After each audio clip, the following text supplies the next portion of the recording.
Bismillahirrahmanirrahim. Assalamu alaikum. Good evening to all. Before commencing the session, I would like to thank all the attendees and I am introducing myself that it's Anam Malik, Form D from Liaquat University of Medical and Health Sciences. I cordially and warmly introduce our worthy speaker, Sir Dr. Rana Kamran Mahmood, from the BCPS MS Clinical Pharmacy in GMU, Ajman. He is working in UAE since 7 years in retail community and ambulatory setup. He is currently working in ADNOC site clinics. I would like to thank Sarana Kamran Mahmood that he he is here for us and give us the precious time. So welcome to Sarana Kamran. Thank you very much, Ms. Dr. Anam. Assalamu alaikum wa rahmatullahi wa barakatuhu. First of all, thank you for the introduction. And today our topic is study design. तो मैं ज़रा सी भी देर किए बगैर start करना चाहूँगा। आप अपने कोलीग्स को और अपने साथ जितने फेलोज़ हैं उनको कहें जल्द अज जल्द ज्वाइन करें, क्योंकि ये बहुत ही इंटेंस और इम्पोर्टेंट टॉपिक है। इसमें आप लोगों को अपनी जो कम्प्लीटली आपने मेरे साथ रहना है और इसमें लैग बिल्कुल नहीं करना, क्योंकि अगर हम कोई भी पार्ट इसका मिस करेंगे तो उसकी वजह से आपका काफ़ी लॉस हो सकता है। जैसा कि मैंने आप लोगों को इंट्रोडक्शन में बताया था कि अब 35% पार्ट जो है BCPS एग्ज़ाम का वो डिपेंड कर रहा है नॉन फार्मा पोर्शन में। नॉन फार्मा में स्टडी डिज़ाइन, बायोस्टैटिस्टिक्स और रेगुलेटरी चैप्टर, 3 चैप्टर ये शामिल हैं, जिसके अंदर study design is one of the major. तो आज मैंने रिप्लेस किया है ऑन्कोलॉजी का बेसिकली आज टॉपिक था, लेकिन हमने आज स्टडी डिज़ाइन का because of some other responsibilities और सम कुछ वजूहात की वजह से मैं आज स्टडी डिज़ाइन का जो लेक्चर है ये आपके सामने प्रेजेंट करूँगा। जी, तो हम स्टार्ट करेंगे। सबसे पहले बात करते हैं इम्पोर्टेंस की, कि स्टडी डिज़ाइन हम पढ़ते क्यों है, बायोस्टैटिस्टिक्स हम पढ़ते क्यों है, नॉन फार्मा की इम्पोर्टेंस क्या है। देखिए, आपने जब एज अ क्लिनिकल फार्मासिस्ट आप किसी भी हॉस्पिटल में काम करते हैं तो वहाँ पे एक ड्रग इंफॉर्मेशन डिपार्टमेंट होता है, जिसका मकसद होता है मेडिसिन से रिलेटेड किसी भी किस्म की इंफॉर्मेशन जो सी है वो उनसे क्लिनिकल फार्मासिस्ट से मांगी जा सकती है। तो अगर आपसे किसी भी किस्म की कोई इन्फॉर्मेशन पूछी जाती है तो आपको उसके लिए ज़ाहिरी बात है सर्च करना पड़ेगा, रेफरेंसेस लेने पड़ेंगे। अगर तो वो आपको किसी भी बुक से या किसी भी क्लिनिकल की बुक से या अदर रेफरेंसेस से मिल जाता है तो वेल एंड गुड है, लेकिन अगर नहीं मिलता है तो उसके लिए आपको एविडेंस बेस्ड स्टडी करनी पड़ती है, आपको खुद से ढूंढना पड़ता है। तो उसके लिए आपको क्या करना पड़ेगा, आपको रिसर्च आर्टिकल्स देखने पड़ेंगे, और रिसर्च आर्टिकल्स अगर आप देखना चाहते हैं तो जाहिर बात है उसको आपको समझना पड़ेगा अच्छे तरीके से, और उसको समझने के लिए आपको स्टडी डिज़ाइन की ज़रूरत पड़ेगी। कि जब तक आपको ये नहीं पता होगा कि ये स्टडी का डिज़ाइन क्या है और ये जो इतनी बातें कर रहे हैं ये किस ज़ुबान में बातें हो रही हैं, तो अगर आपको नहीं अंडरस्टैंड करेंगे तो आप रिजल्ट्स को नहीं समझ सकेंगे और आप एज अ ड्रग इंफॉर्मेशन आप काम नहीं कर सकेंगे। तो ये तो होगी इंपॉर्टेंस की बात। हम आगे बात करते हैं कि स्टडी डिज़ाइन की क्लासिफिकेशन, मतलब कौन कौन सी स्टडीज़ होती हैं। कुछ डिस्क्रिप्टिव होती हैं, डिस्क्रिप्टिव मतलब ऐसी होती हैं जिसमें डिस्क्राइब किया जाता है किसी चीज़ को। कुछ एनालिटिकल होती हैं जिसमें हम एनालाइज करते हैं अपने रिजल्ट्स को। कुछ टाइम ओरिएंटेड होती हैं, मतलब रेट्रोस्पेक्टिव होती हैं। आज से हम माजी की जोन सा है ना किसी भी बिहेवियर को या किसी भी चीज़ को हम स्टडी करते हैं। और प्रोस्पेक्टिव होती है कि हम प्रेजेंट में या फ्यूचर की हम देखते हैं कि इसमें क्या चेंजेस आएंगे। तो टाइम ओरिएंटेड होती हैं। इसी तरह इन्वेस्टिगेटर ओरिएंटेड होती हैं। कुछ किसी में हम एक्सपेरिमेंट्स करते हैं, किसी में हम quasi experimental, it's in between the experiment and non experimental होती है। और कुछ होती है ऑब्जर्वेशनल, जिसके अंदर हमने सिर्फ ऑब्जर्व करना होता है। हम किसी भी किस्म की कोई इंटरवेंशन, कोई भी चेंजेस नहीं लेके आते, हम सिर्फ ऑब्जर्व कर रहे होते हैं कि क्या हो रहा है और आगे आगे क्या होता जाएगा। हम कोई दवाई नहीं दे रहे, कुछ भी नहीं दे रहे पेशेंट को, ठीक है। तो ये हो गई हमारी टाइप्स ऑफ स्टडीज। स्टडी के अंदर ना सबसे पहला जो सा टॉपिक है आपके चैप्टर के अंदर, उसमें आता है validity of clinical trial design. क्या आप कोई भी स्टडी होती है तो उसकी वैलिडिटी क्या है? वैलिडिटी तो आपको ऑब्वियसली बादल लफ्ज से समझिए लग गई होगी कि वो कितनी वैलिड स्टडी है। अब उसमें वैलिडिटी दो किस्म की होती है, एक होती है इंटरनल वैलिडिटी होती है और एक होती है एक्सटर्नल वैलिडिटी। डिफरेंस क्या है? इंटरनल वैलिडिटी ये है कि स्टडी इंटरनली वीक है। इंटरनली वीक से मतलब है कि उसके अंदर कोई बाइसनेस है, कोई कंफाउंडिंग फैक्टर्स है, कुछ चीजें थी जो पूरी नहीं की गई। जो स्टडी को बनाने के सारी की सारे चीजें हमें चाहिए थी वो सारी चीजें हम नहीं लेकर आए, तो जिसकी वजह से स्टडी इंटरनली वीक है, उसे हम कहते हैं इंटरनल वैलिडिटी इसकी कमजोर है। और अगर हम ये कहते हैं कि ये स्टडी जोन सी है वो किसी और इन्वायरमेंट में किसी और जगह पर अप्लाई नहीं की जा सकती, तो फिर इसकी एक्सटर्नल वैलिडिटी वीक है। तो related to generalization can not be applied to the other groups patient and system, अगर आप किसी जगह पे नहीं अप्लाई कर सकते हैं तो इसकी एक्सटर्नल वैलिडिटी वीक है। तो अब मैंने अभी एक वर्ड यूज किया, बाइसनेस। बाइस क्या होता है कि हम किसी को कहते हैं यार आपका अगर कोई दोस्त है तो आप उसकी फेवर में कोई बयान दे देते हैं, तो मैं कहते हैं यार तुम ये बाइस्ड हो रहे हो। ठीक है ना? इसी तरीके से कभी कभी इन्वेस्टर बाइस हो जाता है, कभी कभी स्टडीज के अंदर कुछ चीजें बाइसनेस लेके आती हैं जिसकी वजह से स्टडी सही तरीके से नहीं होती, रिजल्ट सही नहीं आते हैं। तो जिसकी वजह से क्या होगा? एरर आएगा। तो वो स्टडीज के बाइसनेस किस चीज में हो सकती है? वो सिलेक्शन बाइसनेस हो सकती है। जैसे कि आपने केस है या कंट्रोल है उसको सिलेक्ट ही सही तरीके से नहीं किया, आपने सिलेक्शन का म्यार ही सही नहीं रखा, आपने जो पार्टिसिपेंट लेने थे उनकी सिलेक्शन सही तरीके से नहीं की, तो सिलेक्शन बाइस हो गई। रिकॉल बाइस। रिकॉल क्या होता है? याद करना कि पेशेंट ने पहले दवाई खाई थी या नहीं खाई थी, आप माजी के सवाल पूछ रहे हैं। अब हो सकता है कि मेमोरी वीक हो जाती है पेशेंट की, तो जब भी हम रेट्रोस्पेक्टिव स्टडी की बात करते हैं जो कि पास्ट के बारे में है, तो उसमें रिकॉल बाइस के जो उनसे चांसेस हैं वो काफी ज्यादा आ जाते हैं। पेशेंट को याद नहीं रहता मैंने दवाई ली थी या नहीं ली थी, ये एडवर्स इफेक्ट आया था या नहीं आया था, तो इट कैन बी अ बाइस इन द रिकॉलिंग प्रोसेस। और इंटरव्यू बाइस, कि मैंने बहुत सारे लोगों का इंटरव्यू करना है, आपसे मैं कुछ और सवाल पूछ रहा हूँ, दूसरे पार्टिसिपेंट से कुछ और सवाल पूछ रहा हूँ, तीसरे पार्टिसिपेंट से किसी और तरीके से सवाल पूछ रहा हूँ। तो आपने अमूमन देखा होगा कि जब भी कभी कोई स्टडी हो रही होती है जो स्पेशली इंटरव्यूज के ऊपर डिपेंड होती है, तो वो रिटन इंटरव्यू होता है। रिटन इंटरव्यू का मकसद ये होता है कि सारे पार्टिसिपेंट से एक ही तरह का क्वेश्चन पूछा जाए और एक ही तरह के आंसर ऑप्शंस हो, ठीक है ना, ताकि किसी भी किस्म की बाइसनेस ना आए। अब उसके बाद रहते हैं मिस क्लासिफिकेशन के, डिफरेंशिएशन की थी या नहीं की थी, या क्लासीफाई आपने किया था या नहीं किया था, मेल फीमेल अलहदा किए थे या नहीं किए थे, या आपने उसके अंदर और फर्दर सर्टिफिकेशंस वगैरह आ जाती हैं। तो ये हम बाइसनेस क्यों पढ़ रहे हैं भाई? क्योंकि हम ये बाइसनेस कम करना चाहते हैं। अगर ये बाइसनेस कम करेंगे तो हमारी स्टडी की इंटरनल वैलिडिटी क्या हो जाएगी? ज्यादा हो जाएगी। आप मेरे पास दो पेपर लेके आते हैं, आप मुझे कहते हैं कि कामरान भाई ये बताएं कि इन दोनों पेपर में से अच्छा पेपर कौन सा है। मैं कहूंगा भाई वो पेपर अच्छा है जिसकी इंटरनल वैलिडिटी ज्यादा है, जो वैलिड है इंटरनली, और एक्सटर्नल वैलिडिटी भी ज्यादा है कि ये स्टडी दूसरी जगह पे भी अप्लाई हो सकती है।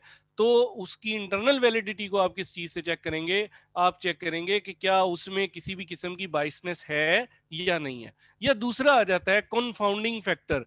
कॉन्फाउंडिंग फैक्टर एक ऐसी चीज होती है जो ट्रू एसोसिएशन को हाइड कर सकता है। जैसे फॉर एग्जांपल कि आप ओबेसिटी जोन सी है वो डायबिटीज कोज कर सकती है। अब आपने पार्टिसिपेंट लिए हैं लेकिन आपने ये देखा ही नहीं कि हमारे पास, आप डील कर रहे हैं फॉर एग्जांपल डायबिटीज देख रहे हैं, डायबिटीज का ट्रेंड पढ़ना चाह रहे हैं कि भाई ये लोगों में कितनी डायबिटीज होती है, तो उसमें आपने ओबेसिटी को कंसीडर ही नहीं किया। आपने एक ही वेट स्केल के अगर आप लोग लेते तो आप कंफाउंडिंग फैक्टर रिमूव कर देते ऑटोमेटिकली। आपने क्या किया? मोटे पतले सब एक ही कैटेगरी में डाल दिए।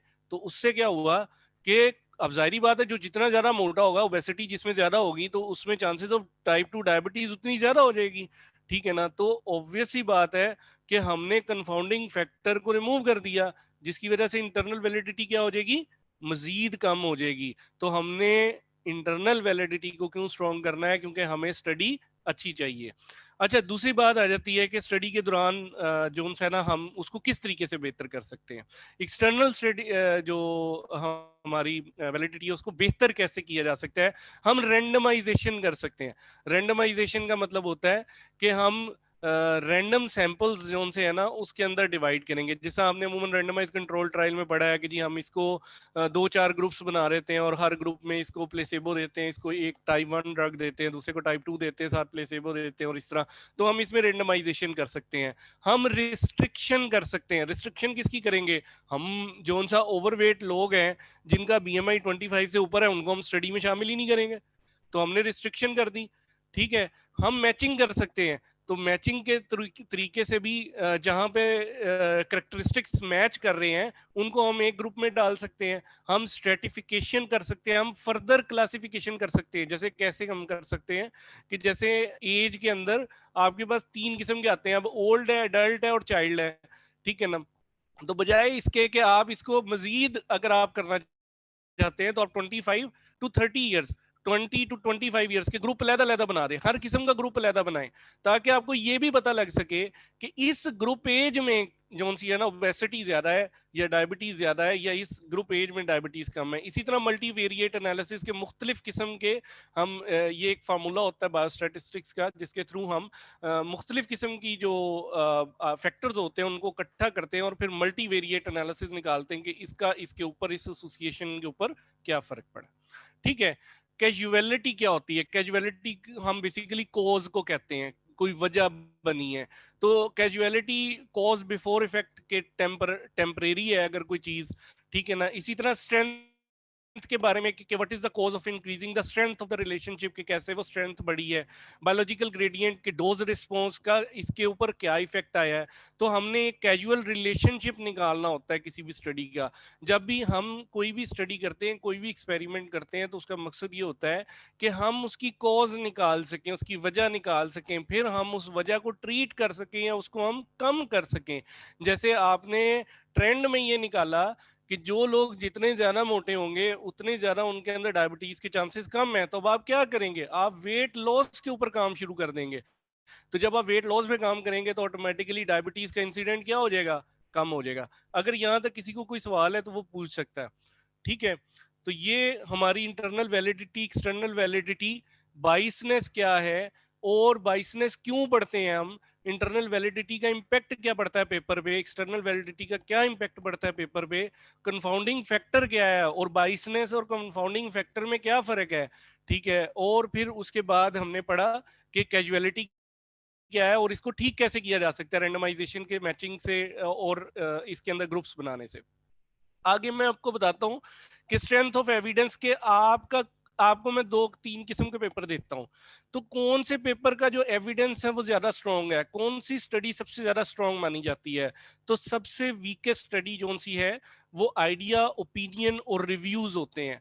उसकी जो स्ट्रेंथ ऑफ एविडेंस है वो सबसे कम होती है। फिर case series, case report rare चीज होती है। अगर मैंने आपको एक मेडिसिन दी है, या फॉर एग्जांपल बड़ी रॉ सी एग्जांपल दूंगा कि आपको मैंने पेनाडोल खिलाई है और आपको पेनाडोल खाने से आपके जोन सा है ना रैशेज हो गए हैं जो किसी को भी नहीं होते, और इस तरह के रैशेज हुए हैं जो बॉडी में किसी भी बंदे को नहीं होते, तो ये एक बड़ी रेयर चीज है। तो मैं क्या करूंगा, मैं इसका केस रिपोर्ट कर दूंगा। लेकिन इसका एविडेंस बहुत वीक है क्योंकि मुझे नहीं पता ये पेनाडोल से हुआ है या नहीं हुआ है, या इसमें कोई कॉज, कोई रिलेशनशिप तो मैंने निकाला ही नहीं है।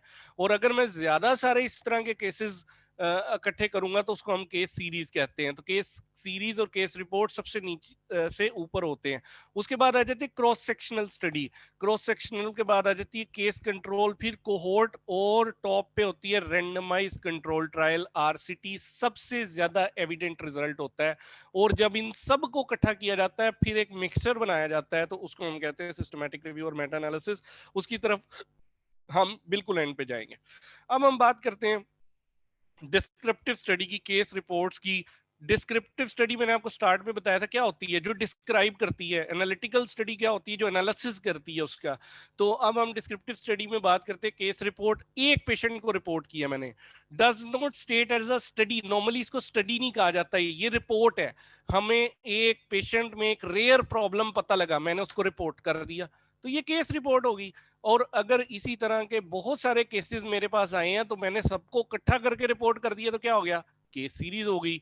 तो ऑब्जर्वेशनल स्टडी की अब हम बात करेंगे कि मैंने ऑब्जर्व किया है। अब ये क्या है? वो डिस्क्राइब किया है।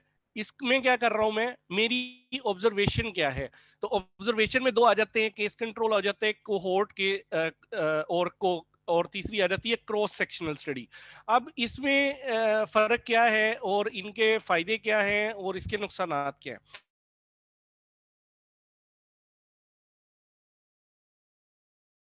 पहले मैं आपको डिस्क्रिप्टिव स्टडी का बता देता हूँ कि उसका जो फायदा है जी, ये पैनाडोल की वजह से ये रैशेज हुए हैं। इजी टू परफॉर्म, बड़ी आसान है। आपने बस दो चार चीजें इकट्ठी करनी है और उसके बाद आपने बस वो रिपोर्ट बनानी है और भेज देनी है। इनएक्सपेंसिव, आपका कोई खर्चा नहीं हुआ। आपके पास पेशेंट आया, पेशेंट ने बताया जी मुझे ये प्रॉब्लम हुआ है, तो आपने उस पेशेंट को रिपोर्ट कर दिया, आपके कोई पैसे नहीं लगे। डिसएडवांटेज क्या है, डज नॉट प्रोवाइड एक्सप्लेनेशन, भाई कोई वजह नहीं बताता कि पैनाडोल से किस तरीके से ये रैश हुए हैं। डज नॉट इस्टेब्लिश कैजुअलिटी, कि क्या मैं ये कह सकता हूँ ये पैनाडोल की वजह से, भाई मुझे नहीं पता, मैंने तो बस ये कहा है पेशेंट ने मुझे पास हिस्ट्री बताई थी, मैंने खाई पैनाडोल है। और डज नॉट इस्टेब्लिश एसोसिएशन, किसी भी किस्म का इसके साथ कोई भी ताल्लुक है या नहीं है, ये नहीं बता सकता। तो इसलिए ये बहुत वीक स्टडी है। हम जाते हैं ऑब्जर्वेशनल स्टडी, जो उससे थोड़ी सी ऊपर आती है, केस कंट्रोल। याद रखिएगा, अमूमन लोग कंफ्यूज होते हैं दो किस्म की स्टडीज में, एक ये केस कंट्रोल है और दूसरी कोहोर्ट है। केस कंट्रोल नाम से जाहिर है, एक केस है और एक कंट्रोल है। तो पहले आप किसको ले लेंगे, केस को लेंगे, कि जिनके अंदर कोई भी किसी भी किस्म का प्रॉब्लम है, ठीक है ना। और फिर आप कंट्रोल को लेंगे कि जिनमें वो प्रॉब्लम नहीं है। कंट्रोल तो वो ग्रुप हो गया, तो आप 10 लोग ऐसे लेंगे कि जिनमें एक बीमारी है, और 10 लोग ऐसे लेंगे उनमें वो बीमारी नहीं है। फॉर एग्जाम्पल डायबिटीज से स्टार्ट करते हैं, तो दो 10 लोग डायबिटीज के पेशेंट ले लिए और 10 लोग हमने ले लिए जिनको डायबिटीज नहीं है। फिर हम उनके पीछे जाके देखेंगे कि क्या इनके अंदर रिस्क फैक्टर मौजूद थे या नहीं थे। तो ये केस कंट्रोल, पहले केस लेंगे, पहले कंट्रोल लेंगे, फिर उसके पीछे जाके देखेंगे इनकी हिस्ट्री में कि क्या इनके पास जो रिस्क फैक्टर था जिसकी वजह से डायबिटीज हो सकती है। रिस्क फैक्टर क्या है, रिस्क फैक्टर वेट गेन है, रिस्क फैक्टर फैमिली हिस्ट्री है, कोई भी चीज है। तो मैं उस रिस्क फैक्टर को देखूंगा कि क्या इनके पीछे रिस्क फैक्टर था या नहीं था। तो जिनके पीछे रिस्क फैक्टर था उनमें कितने लोगों में डायबिटीज हुई, और जिनमें रिस्क फैक्टर नहीं था उनमें कितने लोगों को डायबिटीज हुई, और जिनमें रिस्क फैक्टर था उसके बावजूद कितने लोगों को डायबिटीज नहीं हुई, और जिसमें रिस्क फैक्टर भी नहीं था और डायबिटीज भी नहीं हुई। ठीक है ना। तो ये हम चार चीजें इसमें देखेंगे। तो ये रेट्रोस्पेक्टिव स्टडी है। क्यों है भाई, मैं पास्ट में जाके देख रहा हूं, तो ये रेट्रोस्पेक्टिव स्टडी है। तो अगर ये रेट्रोस्पेक्टिव स्टडी है गाइस, तो इसमें कौन सा चांस ऑफ बाइस आएगा, इसमें रिकॉल बाइस आएगा। क्योंकि पेशेंट को हम माजी की बात पूछेंगे, जब हम माजी की बात पूछेंगे तो पॉसिबल है कि पेशेंट रिकॉल में जो है ना वो गलती कर जाए। ठीक है। और उसके अलावा कहता है कि एसोसिएशन डेवलप करता है बिटवीन एक्सपोयर एंड डिजीज। सो ये इसकी क्लासिक एग्जांपल है एस्पिरिन यूज एंड रे सिंड्रोम। और मैयर एसोसिएशन, ओड रेशियो इसमें मैयर करते हैं। ओड रेशियोज क्या होती हैं अभी बिल्कुल सोचने की जरूरत नहीं है, परेशान नहीं होना, आगे जाके पढ़ेंगे। ओड रेशियो याद रखिएगा, ठीक है ना। Odd ratios in the case control and relative risk ratio या रिस्क रेशियो जिसे हम कहते हैं, it is used in the cohort study. Odd ratio हम यूज करते हैं, ओड्स ऑफ रिस्क, ये हम आगे जाके पढ़ेंगे। एडवांटेज क्या है भाई, पैसे नहीं लगते, पेशेंट को बैठाना है, इंटरव्यू करना, उसको भेज देना है, एंड क्विकली कंडक्टेड, फटाफट हो जाता है। जाहिर बात है, आपने पेशेंट को ऑब्जर्व करना ही नहीं है। मैं 10 पेशेंट लूंगा, उनको बस पूछूंगा, 4-5 सवाल पूछूंगा और उनको भेज दूंगा। और allows investigation of several possible exposure. हो सकता है पेशेंट मुझे कोई नई बातें बता दे, हो सकता है मेरे पास और भी नई चीजें इसमें ऐड हो जाएं। डिसएडवांटेज क्या है, confounding must be control, confounding control होनी चाहिए। हो सकता है आप और चीजें जो डायबिटीज को इफेक्ट कर सकती हैं आपने ऐड ही ना की हो अपने क्वेश्चनियर में, वो ऐड लाजमी करनी है। ऑब्जर्वेशनल एंड रिकॉल बाइस, याद रखना है, रिकॉल बाइस का सबसे ज्यादा एरर है। ऑब्जर्वेशन भी हो सकती है आपसे गलत ऑब्जर्व हो गया, हो सकता है आप पेशेंट आप किसी और एंगल से देख रहे हैं, आपने दूसरी तरफ से देखा ही नहीं है, आपने कुछ फैक्टर्स को मिस कर दिया है। सिलेक्शन बाइस, ये भी हो सकता है कि आपने पेशेंट ही गलत सेलेक्ट किए हो। ठीक है। तो ये सिलेक्शन बाइस कैसे हो सकती है। अब आप मेरे से ये पूछेंगे कि सर अगर एक मैंने लिए हैं डायबिटीज वाला ग्रुप और एक दूसरा लिया है नॉन डायबिटीज वाला ग्रुप, तो इसमें सिलेक्शन में कैसे गलती हो सकती है। सिलेक्शन में ऐसे गलती हो सकती है कि जो डायबिटीज वाला ग्रुप है उनकी एज 40 से ऊपर है, और जो नॉन डायबिटीज वाला ग्रुप है उनकी उम्र 40 से कम है। तो भाई ये तो बेसिक प्रिंसिपल है, आपने सिलेक्शन ऑफ पार्टिसिपेंट ही गलत की है।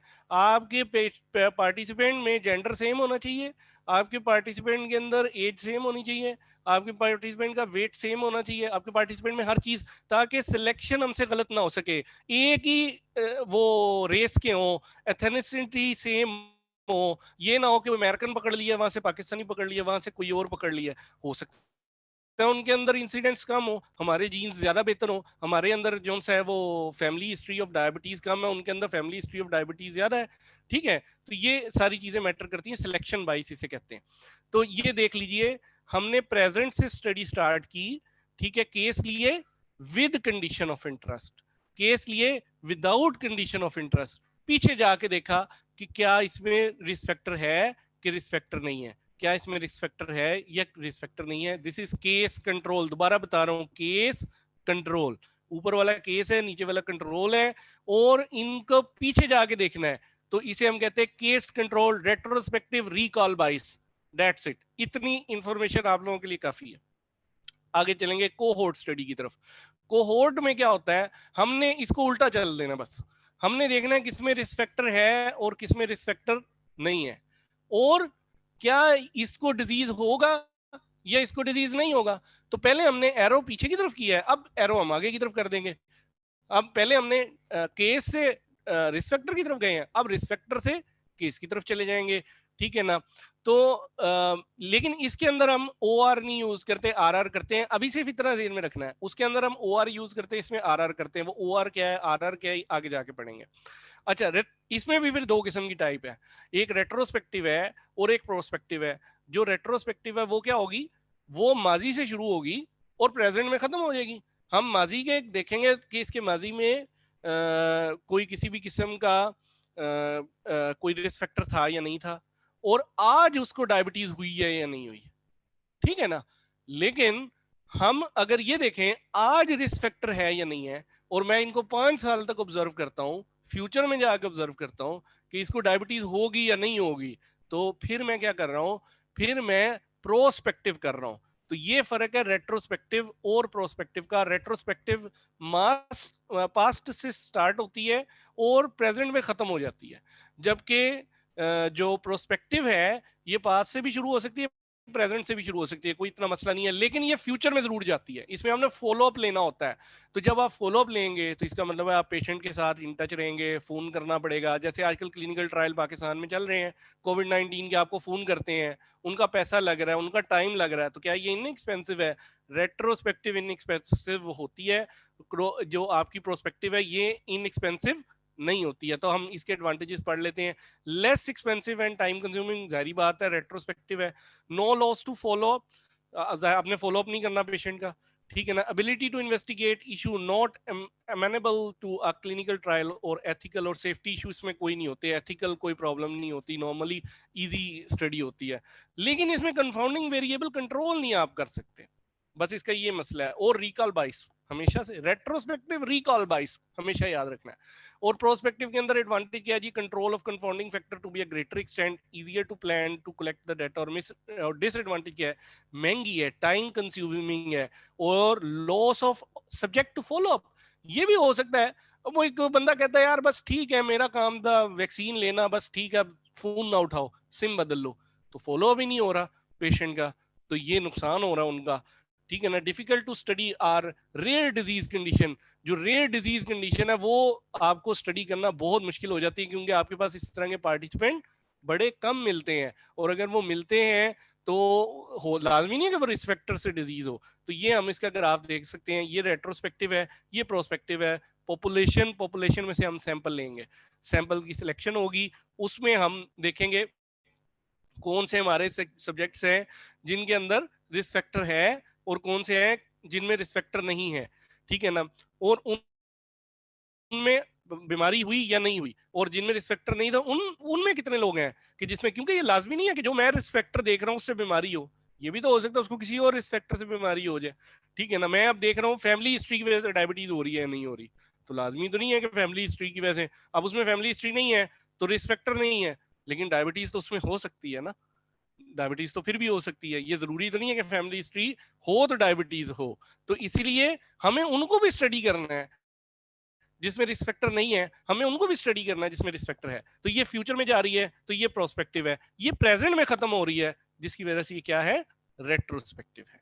ठीक है, आगे हम आ जाते हैं cross sectional study. Cross sectional study क्या होती है?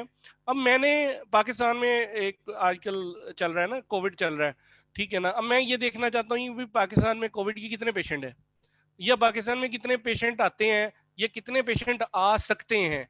क्यों चाहिए भाई मुझे? मैंने अपने हॉस्पिटल को अकोमोडेट करना है ना। मेरे पास लाहौर में फॉर एग्जांपल या इस्लामाबाद में मेरे पास 1000 बेड्स की कैपेसिटी है, और पेशेंट के आने के चांसेस हैं कि वो 10,000 आ जाएं, तो मैं तो इसको नहीं कर सकता। तो इसलिए हमें इंसिडेंट पता होना चाहिए कि इंसिडेंट रेट क्या हो सकता है, कितने पेशेंट आ सकते हैं, और हमें ये भी पता होना चाहिए कि इस वक्त मौजूदा कितने हैं। तो ये जो स्टडी होती है, इसको हम कहते हैं cross sectional. Identify the prevalence और characteristic of a condition in a group of individual. Example, prevalence of सीरियस आई डिजीज या प्रेवलेंस ऑफ कोविड-19 पेशेंट इन पाकिस्तान। सिंपल, ठीक है। एडवांटेज क्या है? इजी डिजाइन, सिंपल है, snapshot in a time, 1 minute में हमने पिक्चर ले ली। All the data collected at one time, studies are accomplished by questionnaire, interview. अब तो वो भी जरूरत नहीं है, अब तो हमने सिर्फ पीसीआर के रिजल्ट देखने और बता देना है कितनों में है कितनों में नहीं है। Disadvantage, does not allow the study of a factor in an individual subject over the time, just the time of assessment.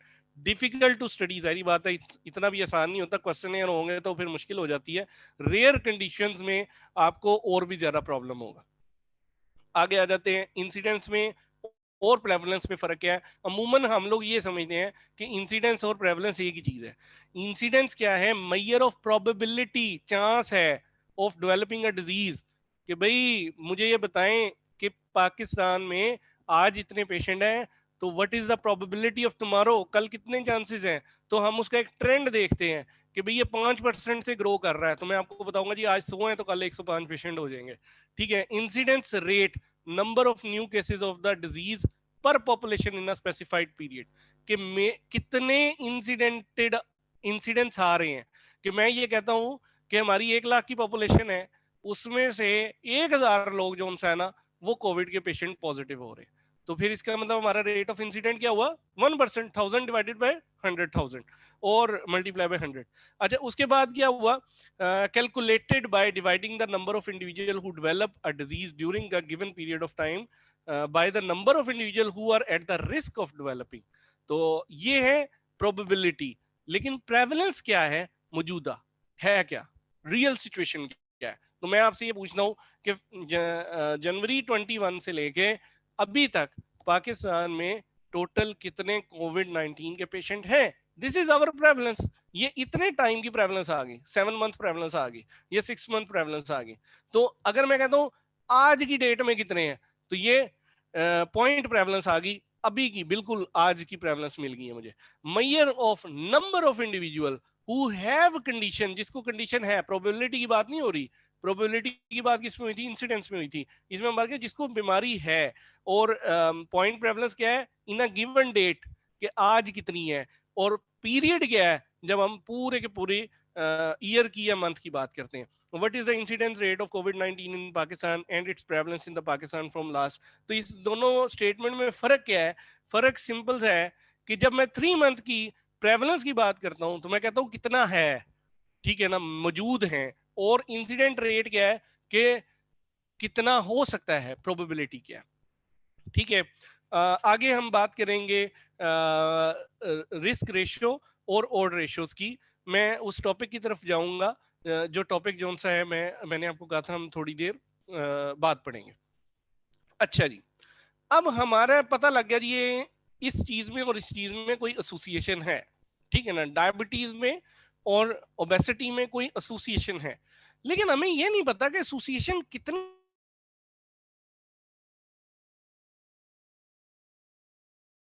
Strong है, उसका मैग्नीट्यूड क्या है।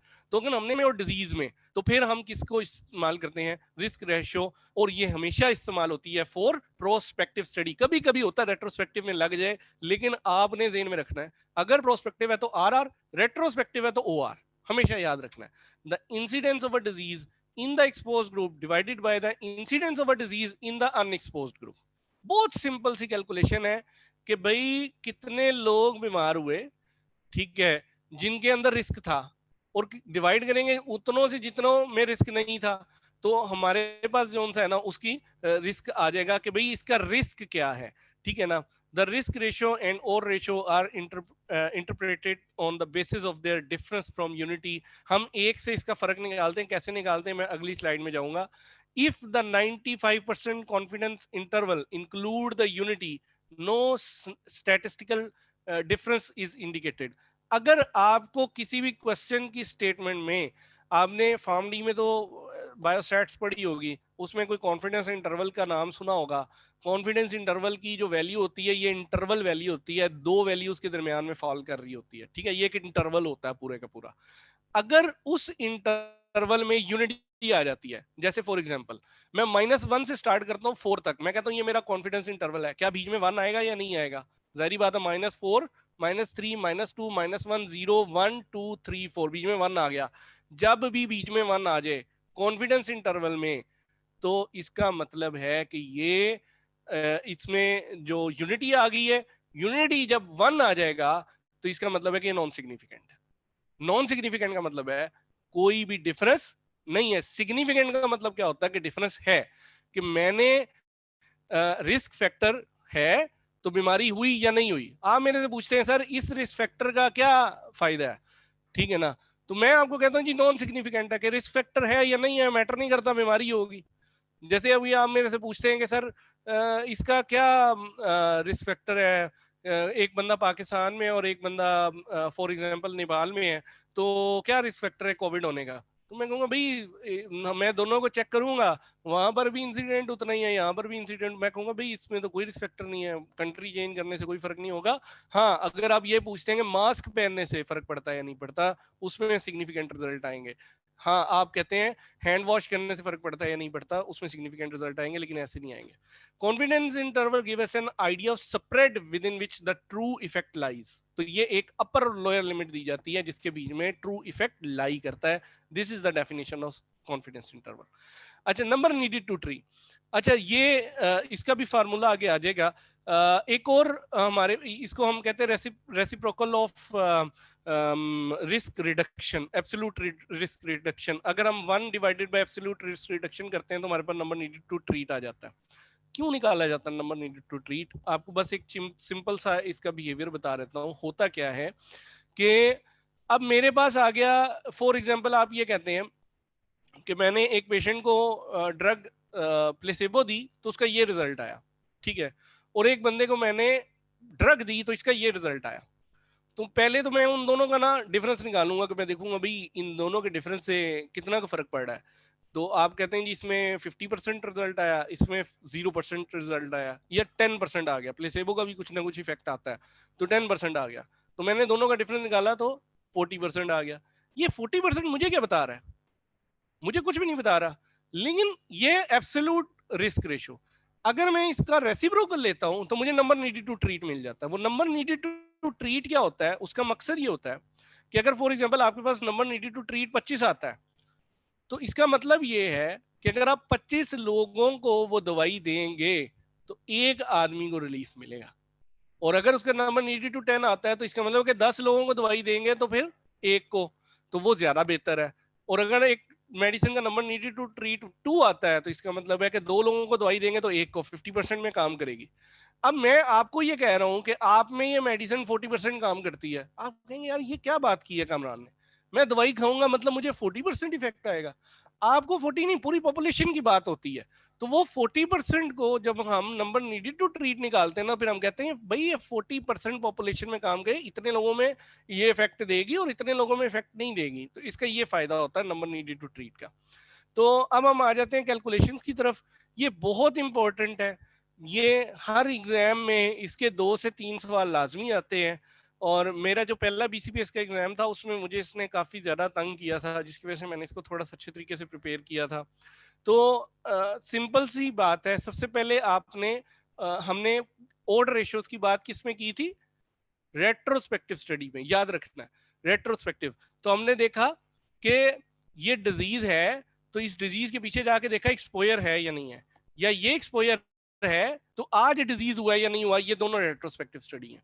ठीक है, तो मैंने एक्सपोजर देखे हैं या नहीं है, डिजीज देखे कि हुए या नहीं हुए, सॉरी डिजीज देखा हुआ या नहीं हुआ, ये मेरे पास वैल्यू आ गई कि एक्सपोजर भी है और डिजीज भी हुआ है। एक्सपोजर है लेकिन डिजीज नहीं हुआ, और इसी तरीके से एक्सपोजर नहीं था फिर भी डिजीज हुआ, और एक्सपोजर नहीं था और डिजीज भी नहीं हुआ। ठीक है, तो ये आपको जो स्टेटमेंट वो लेगा, मैथमेटिकल स्टेटमेंट, आपको मैथमेटिकल क्वेश्चन अगर याद हो मैट्रिक के, वो इसी तरीके से आपको स्टेटमेंट देगा, ये आपने डब्बा खुद बनाना है, ये आपने खुद बनाना है अपनी इंटेलिजेंसी से। डिजीज एक तरफ लिखना है, एक तरफ एक्सपोजर लिखना है। एक्सपोजर लिख के आपने उसका देखना है, या आपने एक्सपोजर हो सकता है, रिस्क हो सकता है, कोई भी चीज, ठीक है ना, डिपेंडेबल वेरिएबल, कोई भी ऐसा वेरिएबल जो उसके ऊपर डिपेंड कर रहा है। ठीक है, तो हमने क्या करना है, disease divided by non disease, A over C divided by B over D करेंगे, तो हमारे पास ओड्स ऑफ इवेंट, गौर से बात सुनिएगा, ओड्स ऑफ इवेंट रिस्क क्या है, कि इवेंट का ओड्स क्या है, इवेंट क्या होता है, डिजीज होने का रिस्क क्या है, ठीक है ना, देन दैट ऑफ अदर्स। और इसी तरह हम रिस्क रेशियो निकाल सकते हैं। तो रिस्क रेशियो कैसे निकालते हैं, ए ओवर ए प्लस बी, मतलब हमने डिजीज हुआ है और एक्सपोजर भी था, divided by total number of exposure, ठीक है, ओवर डिजीज नहीं हुआ और divided by total number of exposures, के एक्सपोजर भी नहीं था। तो ये हमारा रिस्क रेशियो निकल आएगी कि इसकी रेशियो क्या है रिस्क होने की।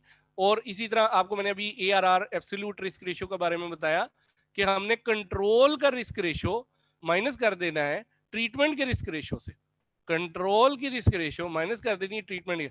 नॉर्मली जो क्वेश्चन में जिसमें NNT पूछा जाता है या जिसके अंदर ARR पूछा जाता है, उसके अंदर आपको RR कंट्रोल और RR ट्रीटमेंट दिया जाता है। अब ये आपने अपने दिमाग से डिसाइड करना है कि RR कंट्रोल कौन से वाली वैल्यू है और RR ट्रीटमेंट कौन से वाली। वो कहेगा भाई ये ट्रीटमेंट दी तो फिर ये रिस्क रेशियो निकली, और ये ट्रीटमेंट नहीं दी थी तो फिर ये रिस्क रेशियो निकली।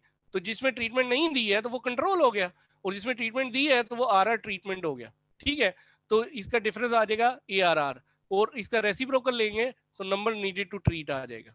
ठीक है, मैथमेटिकली अगर आपको किसी से कोई भी क्वेश्चन है तो आप मेरे से पूछ सकते हैं। अब हम बात करते हैं, मैंने भी थोड़ी देर पहले बात की कि ये क्या बताता है, हमें मैग्नीट्यूड बताता है, मैग्नीट्यूड, ठीक है ना। तो पहली बात है कि मैग्नीट्यूड के अलावा ये हमें डायरेक्शन भी बता सकता है। जैसे फॉर एग्जांपल अगर RR या OR की वैल्यू 1 से कम हो तो ये नेगेटिव एसोसिएशन देता है, कि इसका मतलब है कि risk of disease is lower in exposed group, कि हमने फैक्टर दिया लेकिन उसमें डिजीज नहीं हुआ, और जिसको फैक्टर नहीं दिया उसमें डिजीज ज्यादा हो गया, तो ये तो नेगेटिव इफेक्ट आ गया। समझे कि नहीं, कि मैंने मोटापे वालों में देखा कि उनको डायबिटीज नहीं हो रही है, और मैंने देखा जो मोटे नहीं थे उनमें डायबिटीज हो रही है, तो ये क्या, कौन सी एसोसिएशन निकल रही है मेरे फैक्टर के अगेंस्ट, नेगेटिव एसोसिएशन निकल रही है, तो ये लेस देन 1 होगी। अगर वो 1 होती है, दोबारा बता रहा हूं, पहले भी बताया था, कॉन्फिडेंस इंटरवल में अगर वैल्यू बीच में कहीं पे भी 1 आएगी, so it's mean there is no association. ये सिर्फ OR और RR के बारे में है, अदरवाइज OR RR के अलावा अगर 1 वैल्यू होती है तो वो सिग्निफिकेंट होती है। कॉन्फिडेंस इंटरवल वैल्यू अगर 1 होती है तो सिग्निफिकेंट होती है, लेकिन OR और RR के अंदर कॉन्फिडेंस इंटरवल वैल्यू अगर 1 होती है तो इसका मतलब है कि ये इनसिग्निफिकेंट है, कोई डिफरेंस नहीं है। तो नो एसोसिएशन कि भाई मोटा है पतला है डायबिटीज सबको हो रही है, कोई फर्क नहीं निकला। और अगर 1 से ज्यादा है तो इसका मतलब कि रिस्क वाला चांस क्या है, ज्यादा है, कि हमारा एक्सपोज ग्रुप के अंदर डायबिटीज होने के चांसेस ज्यादा है देन नॉन एक्सपोज। अब इसी तरह अगर मैग्नीट्यूड निकालना है तो मेरी वैल्यू आई 0.75, तो 1 से कम है कि ज्यादा है, तो वो लेस देन 1 है। तो अगर लेस देन 1 है तो नेगेटिव एसोसिएशन है, 25% reduction in the risk ratio. अगर 1 है तो नो सिग्निफिकेंट, नो डिफरेंस। 1.5 है तो 50% ज्यादा हो गया ना, 1 का मतलब कोई नहीं है, 0.5 का मतलब क्या हुआ, मल्टीप्लाई बाय 100, 50% ज्यादा है। इसी तरह 3 हुआ तो 3 का मतलब हुआ कि 1 तो निकाल दो, पहले पीछे बच गया 2, 2 को जरूरत दे दो 200 से, तो 200% इंक्रीज इन द रिस्क और 3 fold increase in the risk. तो ये मैग्नीट्यूड बताता है। तो आगे हम बात करेंगे सेंसिटिविटी और स्पेसिफिसिटी की, कि हम एक कोविड का टेस्ट करते हैं, और अमूमन आपने सुना होगा कि इन टेस्टों के बारे में सेंसिटिविटी रेशियो और स्पेसिफिसिटी रेशियो निकाली जाती है कि जी ये कहते हैं जी इसकी सेंसिटिविटी कम है, इसकी स्पेसिफिसिटी कम है। तो सेंसिटिविटी होती क्या है? सेंसिटिविटी ये होती है कि proportion of true positive that are correctly identified by a test. मेरे पास 100 पेशेंट है कोविड के, लेकिन 80 के बारे में उसने कहा ये पॉजिटिव है। एक्चुअल पेशेंट मेरे पास कोविड के 100, उनको वाकई कोविड है, लेकिन मेरे टेस्ट ने सिर्फ 80 के बारे में कहा कि ये पॉजिटिव है, तो उसकी सेंसिटिविटी क्या आएगी? 80%। ठीक है। और with a test with a high sensitivity mean a negative test can be rule out disorder. जाहिर बात है आपकी सेंसिटिविटी ज्यादा होनी चाहिए। जिस तरह पीसीआर की क्या है, नेजल स्वैब की इस वक्त सेंसिटिविटी, अगर किसी को है तो वो शेयर कर सकते हैं चैट बॉक्स में। Proportion of true negativity that correctly identified. जो अब मेरे पास 100 पेशेंट है, 100 में से 100 के 100 पेशेंट ऐसे हैं जिनको कोविड नहीं है, और उसमें से 10 पेशेंट्स को कोविड निकल आया। इसका क्या मतलब हुआ? इसका मतलब ये हुआ कि वो 10 गलत है, ये 90 के 90 जो है ना वो ट्रू उसने रिजल्ट दिया है। तो इसकी सेंसिटिविटी स्पेसिफिसिटी कितनी है? 90%। कि ये आपके पास इतने गलत होंगे तो उसमें से इतने परसेंट अगर गलत बताता है, प्रोपोर्शन उसका गलत बताता है, तो वो हमारी स्पेसिफिसिटी होती है। डेफिनेशन आपको अगर आ जाती है तो ये कैलकुलेशन करना कोई मसला नहीं है। डेफिनेशन को समझना है आपने कि ट्रू पॉजिटिव क्या है, ट्रू नेगेटिव क्या है, इसके बारे में आपने थोड़ा सा ख्याल रखना। ठीक है। मोहम्मद यूनस 60% और निबा 65, एग्जैक्टली आप लोग बिल्कुल ठीक है। इतनी ही तकरीबन ये करती है। Positive predictive value, proportion of a patient with a positive test result who actually have the disease. ठीक है। प्रिडिक्टिव वैल्यू, ये प्रिडिक्टिव वैल्यू निकालेगी, और negative predictive value who actually do not have the disease. तो इसका फार्मूले जो है, ये मैं ऊपर वाली स्लाइड में जाऊंगा, ये इसमें देख सकते हैं। True positive divided by true positive and false negative. तो अब मेरे पास ये एबनॉर्मल हो गया ना पेशेंट, ये तो डिजीज्ड हो गया ना। ठीक है ना। ये एक्सपोजर सेम उसी तरह का ही है, कोई इतना फर्क नहीं है। कि आप ये देखें कि रिजल्ट जो है आपका पॉजिटिव और नेगेटिव है या नहीं है।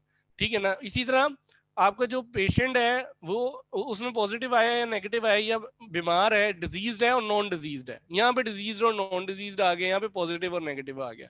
ठीक है ना। तो अब आप देखते हैं कि ये सारे के सारे पॉजिटिव है पेशेंट। जो ट्रू पॉजिटिव है वो भी पॉजिटिव है, जो फॉल्स पॉजिटिव है वो आ पॉजिटिव रहा है, लेकिन वो बेसिकली खुद क्या है, एक्चुअली क्या है, वो एक्चुअली नेगेटिव पेशेंट है। ठीक है, हो गया ना। लेकिन जो फॉल्स नेगेटिव है, फॉल्स नेगेटिव, गलत नेगेटिव आपको बता रहा है, तो वो असल में पेशेंट क्या है, पॉजिटिव का पेशेंट है। तो मैं देखूंगा ट्रू पॉजिटिव कितने हैं, ट्रू पॉजिटिव कितने हैं 60, और सारे के सारे असली पॉजिटिव कितने हैं, असली पॉजिटिव जिसके अंदर फॉल्स नेगेटिव भी शामिल है, तो वो उसकी आ गई सेंसिटिविटी। और स्पेसिफिसिटी क्या है, ट्रू नेगेटिव, ठीक है, डिवाइडेड बाय आपकी फॉल्स पॉजिटिव और ट्रू नेगेटिव। जब दोनों को इकट्ठा कर लेंगे तो हमारी उससे डिवाइड करेंगे तो उसमें हमारी आ जाएगी। इसी तरह पॉजिटिव प्रिडिक्टिव वैल्यू आ जाती है। टोटल पॉजिटिव को अगर हम टोटल नंबर ऑफ पॉजिटिव से डिवाइड कर लेते हैं, और फॉल्स जो ना टोटल ट्रू नेगेटिव को, सॉरी टोटल कह दिया, ट्रू पॉजिटिव को, तो इसी तरह ट्रू नेगेटिव को अगर हम टोटल नंबर से डिवाइड कर देते हैं, तो ये टोटल नेगेटिव नंबर से डिवाइड कर देते हैं, तो हमारी ये प्रिडिक्टिव वैल्यू आ जाती है कि व्हाट इज द चांस कि कितने लोगों के अंदर जो है वो वाकई पॉजिटिव होगा। ठीक है। तो ये अमूमन ये भी सवाल आ जाता होता है। ये दोनों सवाल बड़े इंपॉर्टेंट है, आरआर और ओआर वाले। ठीक है। और इसके साथ आगे आ जाते हैं रेंडमाइज कंट्रोल ट्रायल। ये मैंने आपको बताया था सबसे बेस्ट स्टडी है, एविडेंस सबसे हाई है। एक्सपेरिमेंटल और इंटरवेंशनल इन्वेस्टिगेटर में एक इंटरवेंशन करता है, किसी भी किस्म की दवाई दे देता है, या किसी और किस्म की इंटरवेंशन करता है, एजुकेशन दे देते हैं या कुछ और, हम रैंडम करते हैं, कंट्रोल होते हैं और ट्रायल होता है। तो it is called RCT, randomised control trial. ठीक है। और ये बेस्ट है। कंपैरेटिव ग्रुप होते हैं इसमें, randomisation, block randomisation, stratification, cluster randomisation, हर किस्म की हम रैंडमाइजेशन ग्रुप्स के अंदर कर सकते हैं। ठीक है। उसके अंदर हम कंट्रोल्स 2-3 किस्म के, एक्टिव कंट्रोल, प्लेसेबो कंट्रोल, और हिस्टोरिकल कंट्रोल और ब्लाइंडिंग, हम सिंगल ब्लाइंड के हमारे सिर्फ और सिर्फ जोन से है पेशेंट या इन्वेस्टिगेटर ब्लाइंड होंगे, डबल में दोनों होंगे। ट्रिपल ब्लाइंड भी होता है, उसके अंदर एक हमारे पास प्रायरी ग्रुप होता है, जो जो सबसे पहले हमने प्रैक्टिकल किया होता है उसका ग्रुप होता है, उस ग्रुप को हम देखते हैं, उसके अंदर भी ब्लाइंडिंग होती है। तो हम पहले क्या करते हैं, सेट अप प्रायोरी, सबसे पहले आरसीटी स्टार्ट करने से पहले कोई प्रायोरी होता है, छोटे ग्रुप के अंदर हमने प्रैक्टिकल किया होता है, उसके रिजल्ट की बेसिस पे हम अपनी पावर सेट करते हैं। हम अपने प्रैक्टिकल का दिखाते हैं कि जी हमें नंबर ऑफ पार्टिसिपेंट कितने चाहिए, हमारी पावर ऑफ रिजल्ट ये रहेगी, तो हम फिर सारा का सारा जो एक्सपेरिमेंट है वो उसकी बेसिस पे करते हैं। और डबल डमी, दो प्लेसेबो होती हैं, नेसेसरी टू मैच एक्टिव, वो लगती उसकी तरह की है। तो पता नहीं होता कि ये जोन सा है ना प्लेसेबोज उसकी है या इसकी है, या ये रियल मेडिसिन है या वो वाली रियल, वो बिल्कुल ब्लाइंडिंग वाला सिस्टम हुआ होता है। वो समझ रहा होता है, पेशेंट समझ रहा होता है मैं वो वाली दवाई खा रहा हूँ, हालांकि वो डमी होती है, वो प्लेसेबो होती है, और वो जो दूसरी होती है वो उसके साथ मैच कर जाती है। तो जिसकी वजह से ये एक मतलब ये समझ लें कंफ्यूज करने का तरीका है, ताकि प्लेसेबो इफेक्ट कम से कम आए। तो कुछ ओपन लेबल होते हैं, पेशेंट को पता होता है कि मैं क्या ले रहा हूँ, ठीक है। हम आगे आ जाते हैं, when I can use cross over. अच्छा, इसमें दो किस्म के होते हैं आरसीटीज, एक होते हैं क्रॉस ओवर, एक होते हैं पैरेलल। ये मैंने इसमें दिखाए हुए हैं। पैरेलल क्या होता है कि मेरे दो ग्रुप डिवाइड किए हैं, एक ग्रुप में इंटरवेंशन 1 दी है, दूसरे में इंटरवेंशन 2 दी है, और जो इंटरवेंशन 2 है वो प्लेसेबो है। और फिर उसके बाद मैं उसका आउटकम देख लेता हूँ भाई ये इंटरवेंशन 1 के अंदर कितने में रिजल्ट आया, कितने में रिजल्ट नहीं आया, और इंटरवेंशन 2 में कितने में रिजल्ट आया, कितने में नहीं आया। लेकिन जो हमारा रेंडमाइज कंट्रोल ट्रायल जिसमें हम क्रॉस ओवर डिजाइन करते हैं, उसमें हम क्या करते हैं, जिस पेशेंट को मैंने इंटरवेंशन 1 दी थी 5 या 10 दिन के गैप के साथ, मैं उसको बाद में इंटरवेंशन 2 दूंगा।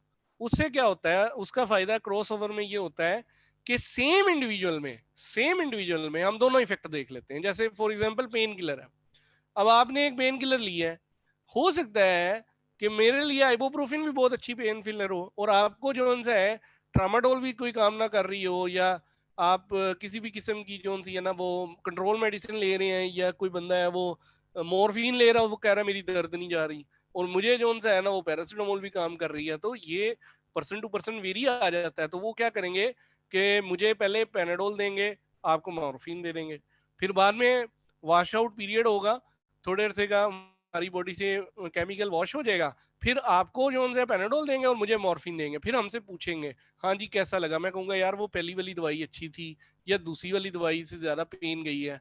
तो इससे क्या होता है कि जब हम कंपैरेटिव स्टडीज कर रहे होते हैं, तो पेन किलर्स वगैरह की जिनका वॉश आउट पीरियड कम है या उस तरह की मेडिसिन की, उसमें फ़ायदा होता है। लेकिन अगर आप वारफरीन वगैरह की कर रहे हैं स्टडी, या कोई ऐसी स्टडी कर रहे हैं जिसकी हाफ लाइफ ज़्यादा है, जिसके अंदर आपको 1 महीना 2 महीना वॉश आउट चाहिए, तो वो आप क्रॉस ओवर नहीं कर सकते, या कंपैरेटिव नहीं होती तो उसमें नहीं कर सकते। ठीक है, सैंपल साइज 300 से कम है तो आप कर सकते हैं।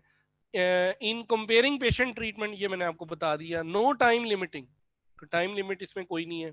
Compare the effect of tramadol to placebo in painful neuropathy, याद रखिएगा पेनफुल जब भी होती है तो उसके अंदर पेन किलर्स हमेशा क्रॉस ओवर ट्रायल की जाती है। और compare the 2 doses of potassium salt of diclofenac to placebo, फिर वही पेन किलर आ गई। 3 doses of a new formulation of formoterol were compared with 3 doses of standard formulation and placebo in a single dose।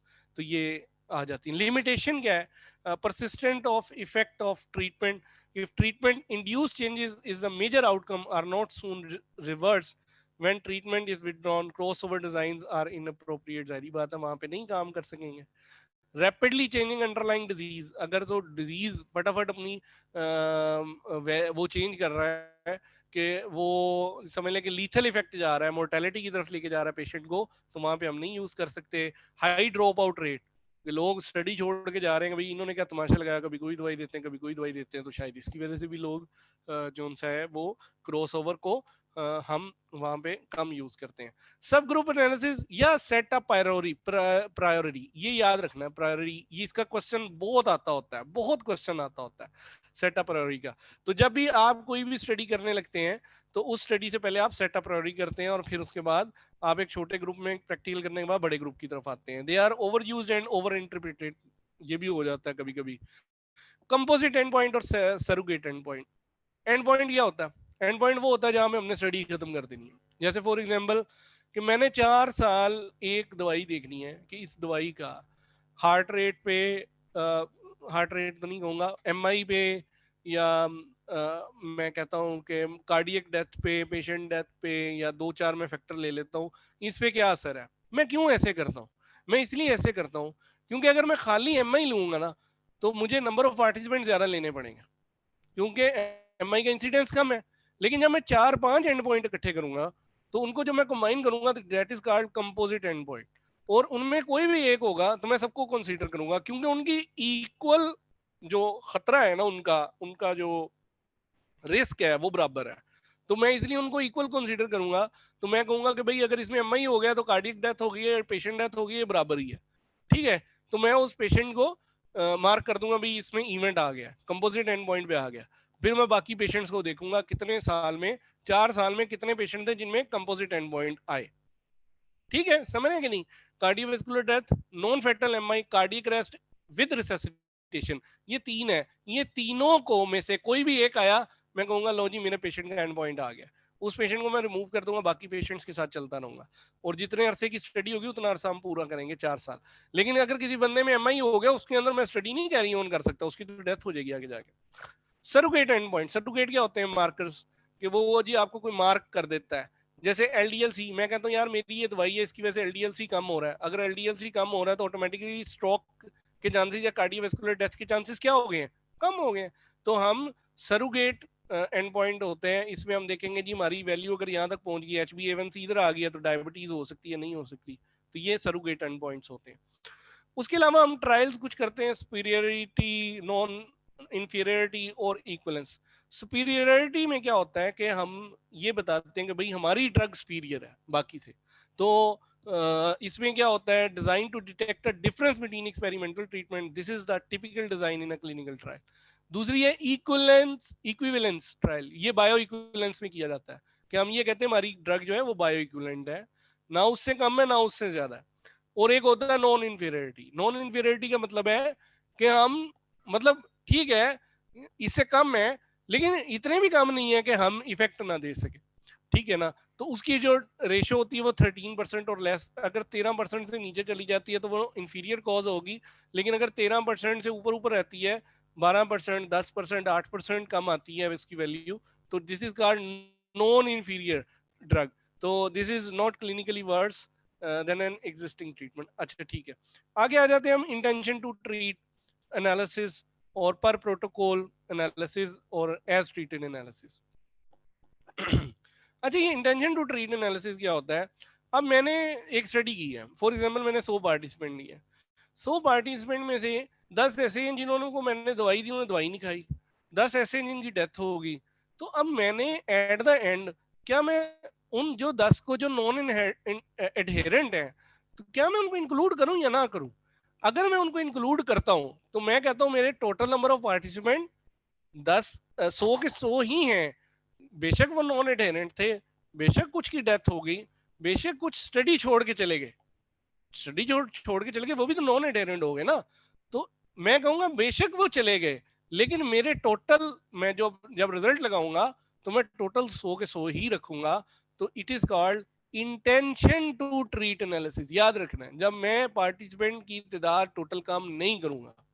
लेकिन अगर मैं कहता हूं जो छोड़ गया निकाल लो यार, उसको हमने क्या करना है, ठीक है ना, तो जो नॉन एडेरेंट है उनको छोड़ो, तो फिर मैं पर प्रोटोकॉल पे हूं।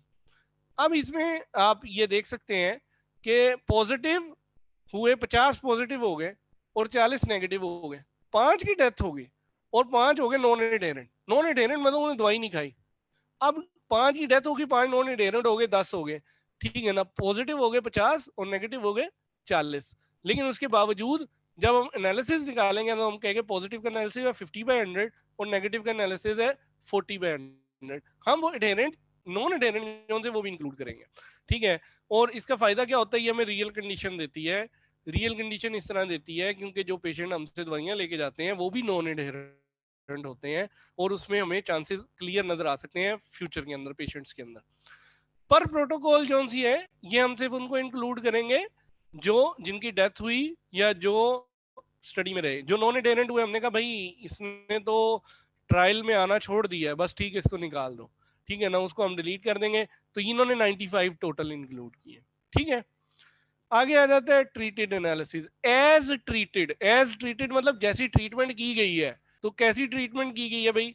हो सकता है कि मैंने ट्रीटमेंट एक पेशेंट को ट्रीटमेंट बी दे दिया हो और ट्रीटमेंट बी पेशेंट को ट्रीटमेंट ए दे दी हो।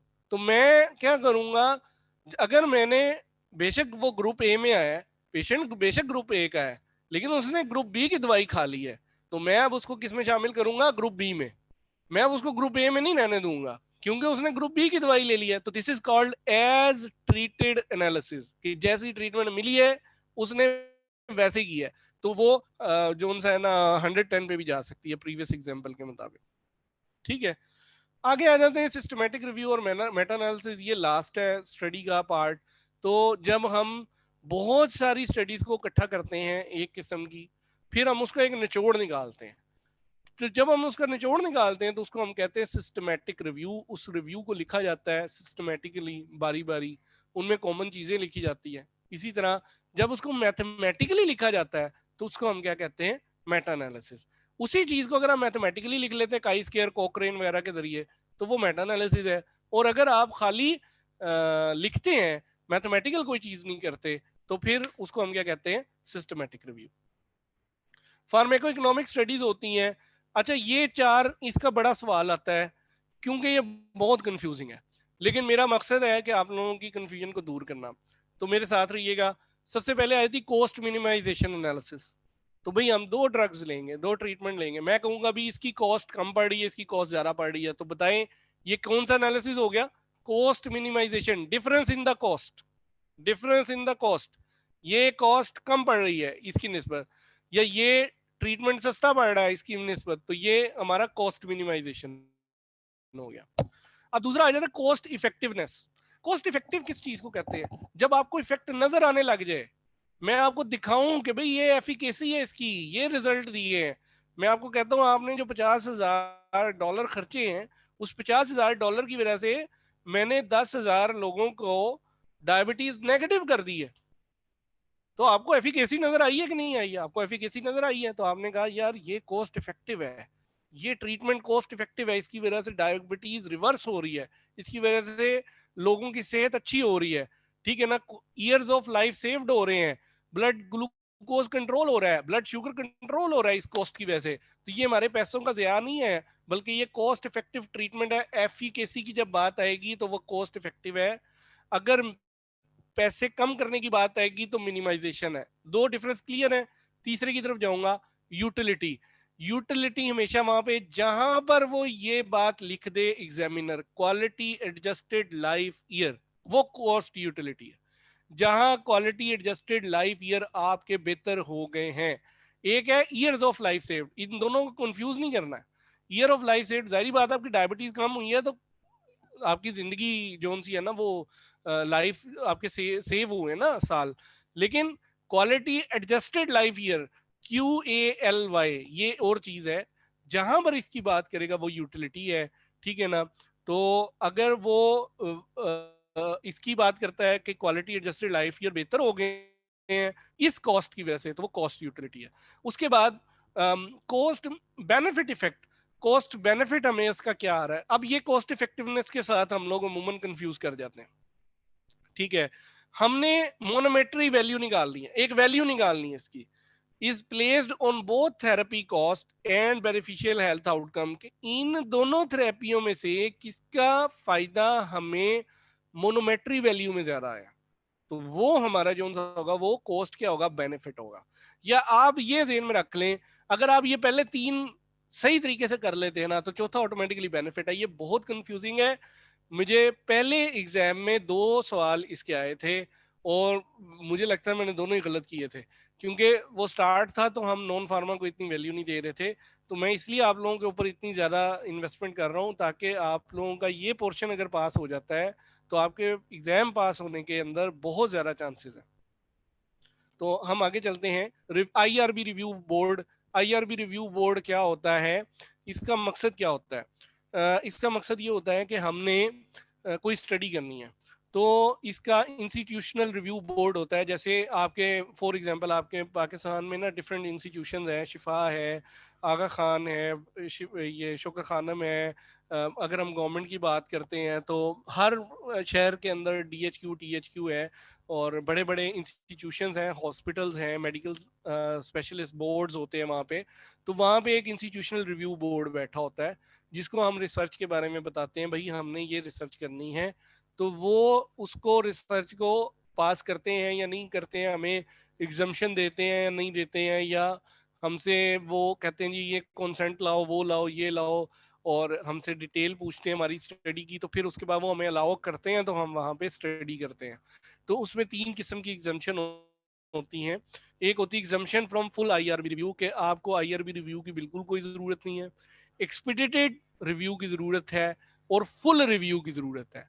ये कब होते हैं, किन केसेस में होते हैं, हाईलाइटेड है। एजुकेशनल सेटिंग्स के अंदर एग्जम्पशन होती है। Educational test, aptitude, diagnostic, cognitive test, ये सर्वेज, इंटरव्यूज, कोई जरूरत नहीं होती। पर्सनल इंटरव्यूज, पर्सनल लाइफ या किसी और चीज से रिलेटेड इंटरव्यू पेशेंट के, फिर उसमें पेशेंट का कॉन्सेंट लेना पड़ता है, लेकिन इंटर उसकी जरूरत नहीं होती आपको, ये क्योंकि ये एजुकेशनल पर्पस होते हैं। Involving collection of existing data, पहले से डाटा मौजूद है, अवेलेबल भी है इंटरनेट पे, तो आपको किसी से रिव्यू लेने की जरूरत नहीं है, आप उसको दोबारा कर सकते हैं। और इसी तरह कंडक्टेड बाय और subject to the approval of department of agency head, कि अगर वो एजेंसी हेड का, डिपार्टमेंट का जो हेड है वो खुद कर रहा है ये काम, तो फिर आपको किसी से जरूरत नहीं है। एक्सपेक्टेड रेट कहाँ पे, मिनिमल रिस्क, जहाँ पे रिस्क आएगा। तो अगर मैं कोई ऐसी स्टडी कर रहा हूँ जिसमें रिस्क है, तो फिर मुझे रिस्क है, तो मुझे उनसे जो उनसे है फुल उनसे इजाजत लेनी पड़ेगी। तो इसमें minor changes to the previous approve study, और चेयरपर्सन और डिजिग्नी रिव्यू द प्रपोजल, और ये अगर आते हैं तो ये रिव्यू बोर्ड क्या होता है, इसमें मेंबर होते हैं 5, इसके मेंबर होते हैं। इसमें चेयरपर्सन होता है, इसी तरह एक मेडिकल से होता है, एक नॉन मेडिकल का होता है, इसी तरह एक ले पर्सन होता है जिसका इंस्टीट्यूशन से ताल्लुक नहीं होता, ठीक है ना, और एक इसी तरह प्रैक्टिशनर होता है। तो ये इसका रिव्यू बोर्ड की डिटेल है, उसमें आप पढ़ सकते हैं। इसके मतलब हो सकता है क्वेश्चन आ जाए और हो सकता है ना आए, लेकिन ये आप लोगों को बताना बहुत जरूरी है क्योंकि एग्जाम का पार्ट है। तो एग्जाम्पशन फ्रॉम रिव्यू में आप ये देख सकते हैं कि study in number of days requiring antibodies, अगर आप एंटीबायोटिक एक ले रहे हैं उसके डेज सिर्फ चेंज कर रहे हैं, तो भाई जरूरत नहीं है। एक्सपेक्टेड है कि क्रॉस सेक्शनल स्टडी में करना चाह रहा हूँ, या मैं केस कंट्रोल कर रहा हूँ, और अगर मैं हाई लेवल की स्टडी कर रहा हूँ जिसमें RCT आ जाता है, तो जब RCT आ जाएगा तो हमें फुल रिव्यू की जरूरत होती है। तो ये आप मेरा ये काम है, आप इसमें देख सकते हैं, ये मेरा सिस्टमेटिक रिव्यू है, ये पब्लिश्ड है फ्रंटियर इन फार्माकोलॉजी में विद 5.8 इम्पैक्ट फैक्टर, और ये 2 मेरे मेटा एनालिसिस हैं, ठीक है। और इसके अंदर एक जो है वो British European journal of hospital pharmacy का है, जो ब्रिटिश मेडिकल जर्नल का है, और दूसरा ऑक्सफोर्ड जर्नल का है, journal of pharmaceutical health sciences services. तो ये सिस्टमेटिक रिव्यू और मेटा एनालिसिस आप कोई भी इंटरनेट से डाउनलोड करें, उनको पढ़ेंगे तो आपको समझ लग जाएगी कि सिस्टमेटिक रिव्यू कैसे लिखा जाता है और मेटा एनालिसिस कैसे लिखा जाता है। क्वेश्चंस, आप लोगों की तरफ क्वेश्चंस जाने से पहले मैं पहले अपने क्वेश्चंस की तरफ जाऊंगा। अगर आप लोगों के पास कोई क्वेश्चन है तो आप चैट बॉक्स में लिख सकते हैं। एट द एंड आप लोगों के क्वेश्चन ये जाएंगे। मेरे पास सिर्फ 25 मिनट्स है, मैं कोशिश करूंगा कि हम सारे क्वेश्चन डिस्कस करें। मैं सब कुछ डिस्कस करना चाहता हूँ, कम टाइम में ज़्यादा काम कर लें, ताकि आप लोगों को ज़्यादा से ज़्यादा अच्छे तरीके से ये टॉपिक क्लियर हो जाए। अच्छा, इसमें कहता है रिसेंटली रिलीज्ड स्टेटिन एक मार्केट में आई है जिससे मायोपैथी बहुत कम होती है than other currently available statin से। आफ्टर 2 years ऑफ यूज, 2 साल पेशेंट ने इस्तेमाल की, रेट्रोस्पेक्टिव कंट्रोल स्टडी है, ठीक है ना, रेट्रोस्पेक्टिव है, हमने माजी में जाके देखा है, was undertaken by the manufacturer after 20 different reports of severe myopathy was sent to, उन्होंने 20 रिपोर्ट्स इकट्ठी की और उन्होंने यूएस के डिपार्टमेंट FDA में भेज दी। और FDA में मेड वॉच है जहां पे एडवर्स इफेक्ट रिपोर्ट किए जाते हैं, याद रखिएगा, मेड वॉच, ये अमूमन रेगुलेटरी का सवाल है, मेड वॉच में एडवर्स इफेक्ट रिपोर्ट किए जाते हैं FDA में, ठीक है।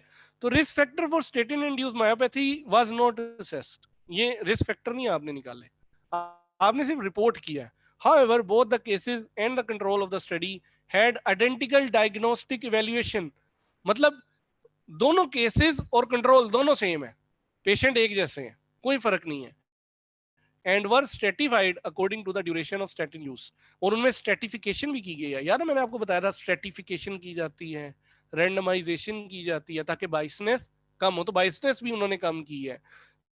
तो onset of myopathy, which of the type of bias in this study design most susceptible to, कौन सा हो सकता है, आंसर दीजिए जरा जल्दी से, कौन सा बाइस हो सकता है? Is it confounding, is it recall, is it diagnostic, और इज इट मिस क्लासिफिकेशन? जल्दी, are you people with me?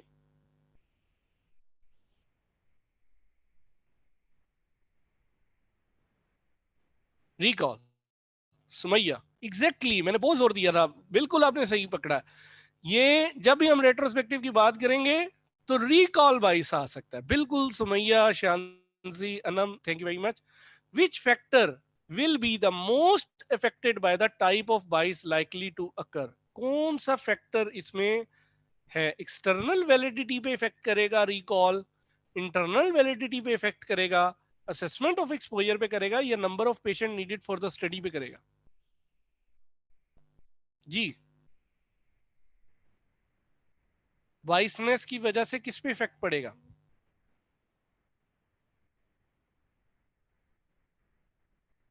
Internal validity, exactly, internal, Sarwat, Anam, thank you very much. इसका मतलब है कि आप लोगों को फर्क पड़ा है। तो इंटरनल वैलिडिटी जो सी है वो वीक हो जाएगी, क्योंकि हमारी स्टडी की डिजाइन कमजोर है। तो वैलिडिटी जब कमजोर होगी तो फिर वो ऑब्वियसली बात है अप्लाई भी दूसरों पे नहीं हो सकती। एक्सटर्नल भी हम कह सकते हैं, लेकिन पहले इंटरनल है, इंटरनल हुई है तो एक्सटर्नल वीक हुई है ना, क्योंकि इंटरनली वीक है तो इसलिए दूसरों पे अप्लाई नहीं हो सकती, लेकिन फर्स्ट इंटरनल है, तो exactly answer is internal. A letter published in a journal suggests that an established antipsychotic drug may cause photosensitivity. Adverse effect की बात हो रही है कि antipsychotic photosensitivity कर सकता है. The manufacturer wishes to set up the study to determine rapidly and efficiently whether is it true. Which of the following is the most appropriate? Case control study, dose ranging study, double blind RCT, meta analysis. Ji, A, case control study, गुल Snober, thank you very much गुल, बिल्कुल सही आपने कहा। Case control study क्यों है? मैंने आपको पहले बताया था, रिस्क ओड्स, वो याद है, O R R R, risk, risk किस में होता है कि भाई उसके एडवर्स इफेक्ट का रिस्क है ना, ठीक है ना। तो वो जब उसमें आएगा तो हम या तो केस कंट्रोल या कोहोर्ट की बात करेंगे। अब डोज रेंजिंग स्टडी ऐसी कोई मतलब ये it's not the proper option, ये हमने पढ़ी भी नहीं है। डबल ब्लाइंड आरसीटी, जिंदगी में याद रखना है, गलती से भी आरसीटी से हम कभी भी एडवर्स इफेक्ट नहीं देखते। आरसीटी, ये आपको आईआरबी अप्रूवल ही नहीं मिलेगा, आपको कोई भी कंट्री, कोई भी इंस्टीट्यूट इजाजत ही नहीं देगा कि आप ये प्रैक्टिकल करके देखें कि क्या इस दवाई से एडवर्स इफेक्ट आता है या नहीं आता है। ये गलत है, ये एथिकली अप्रूव ही नहीं होगा। और मेटा एनालिसिस तो क्या है, मेटा एनालिसिस तो क्या है कि उसमें हमने मैथमेटिकली सारी स्टडीज को इकट्ठा करके निकालना है, तो ये तो अभी सिर्फ रिपोर्टिंग तक है। अच्छा, अगला है approximately 40,000 of the patient, doctor Iqra, thank you very much. अच्छा, 40,000 ऑफ सब्जेक्ट्स हैं विद एक्यूट जोन सा है, उसमें एमआई है, and were randomise to the 4 thromboembolic strategies in an open label fashion. ठीक है, तो ओपन लेबल फैशन में जोन सा है ना, वो कहता है कि hello, just a minute, just a minute.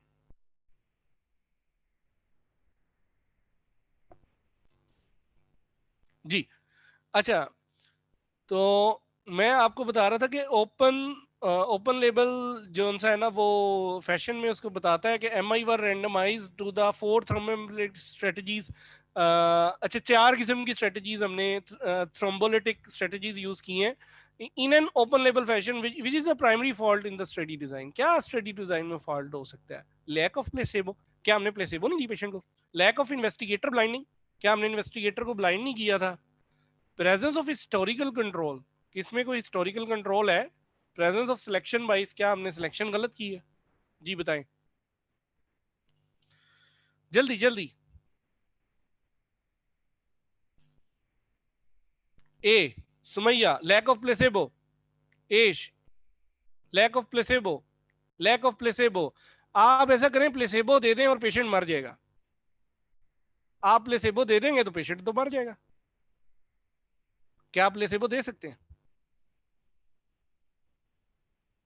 D, presence of selection. भाई हमने सिलेक्शन कहां की है?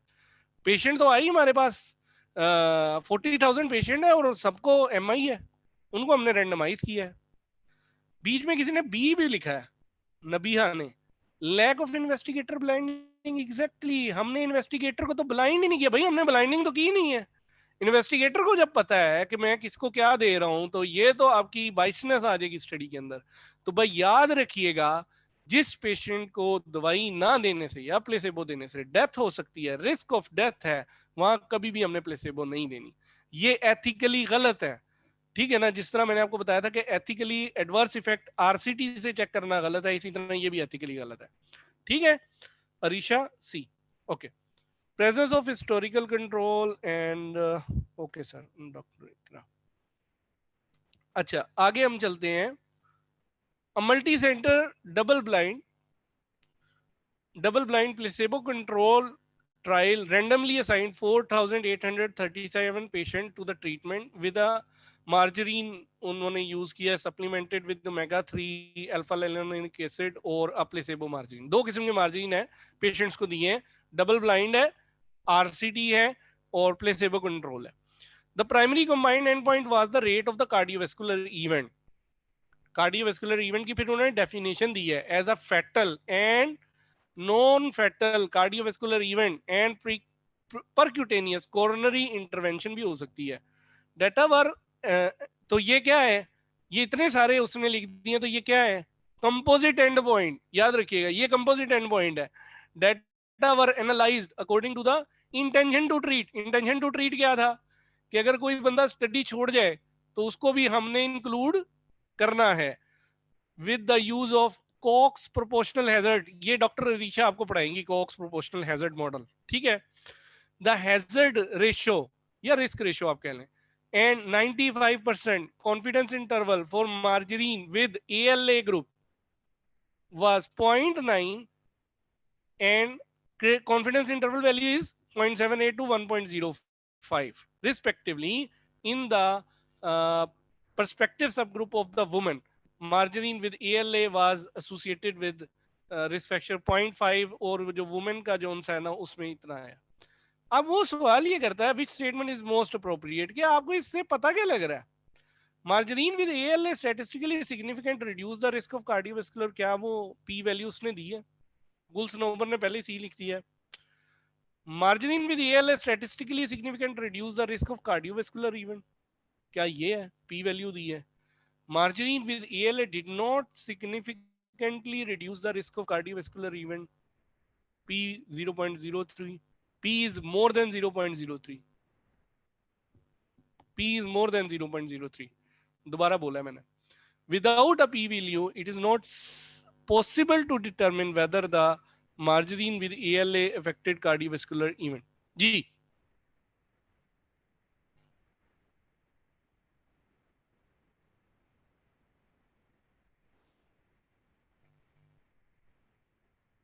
सी है, ए है, बी है, डी है, क्या है?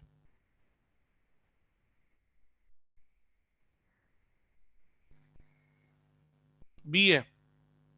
अच्छा, ये आपको मैं बताऊं, सिंपल सा तरीका बताऊं, ये नॉन सिग्निफिकेंट है। आपको मैंने अभी बताया था कि अगर कॉन्फिडेंस इंटरवल की वैल्यू के अंदर 1 आ जाए ना रिस्क रेशियो में, तो वो क्या होता है आंसर?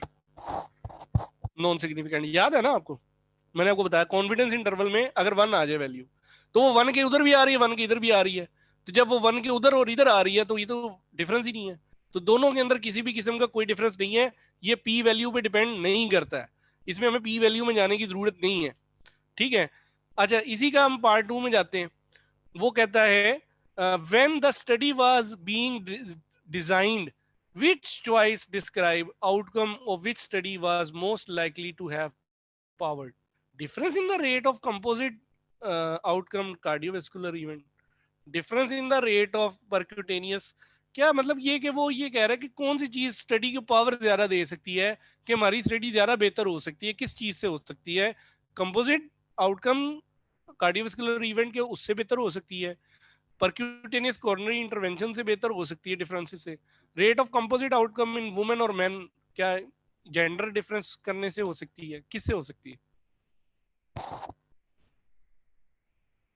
अच्छा, ये तरीका वही है, गलत पहले कलेक्ट करने हैं। क्या मेन वुमेन से कोई फर्क पड़ता है स्टडी के ऊपर? ए गुल्सनोबर जी। उसके अलावा परक्यूटेनियस कॉर्नरी इंटरवेंशन तो वैसे ही पार्ट ऑफ कंपोजिट आउटकम है ना, बी तो वैसे ही गलत हो गया। ए एग्जैक्टली exactly, पीछे बचता आपके पास ए है, तो आप कंपोजिट एंड पॉइंट अपने अच्छे कर ले, आउटकम अच्छे कर लेते हैं, उसका उसका डिफरेंस जितना अच्छा रखते हैं वो उतना बेहतर। I am sorry. In a meta-analysis of a study examining the effect of several antihypertensive drugs, the odd ratios for the treatment with a low-dose diuretic compared with calcium channel blocker for cardiovascular disease event was 0.84 with confidence interval of 0.75 to 0.95. मुझे सिर्फ इतना answer करें, is it significant or non-significant difference? Yes or no?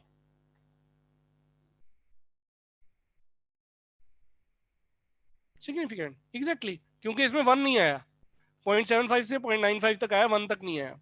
ठीक है, significant difference है। अब कि इसने नॉन सिग्निफिकेंट डिफरेंस लिखा ना, ये तो वैसे ही गलत होगी ना, सी ऑप्शन तो गलत होगी। ठीक है, अच्छा ए पे आते हैं। ए में कहता है the treatment of hypertension with low dose diuretic was more effective in preventing cardiovascular disease even than treatment with the calcium channel blocker. Treatment of hypertension with calcium channel blocker was, पहले तो ये बताएंगे effective कौन सी है दोनों में से, कौन सी इफेक्टिव है? आपको रिजल्ट से क्या पता लगता है?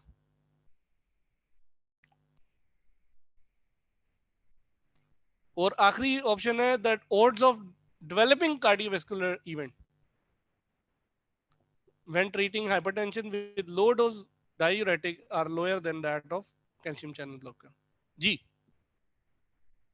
जल्दी करें, मेरे पास टाइम कम है, 10 मिनट रहेंगे।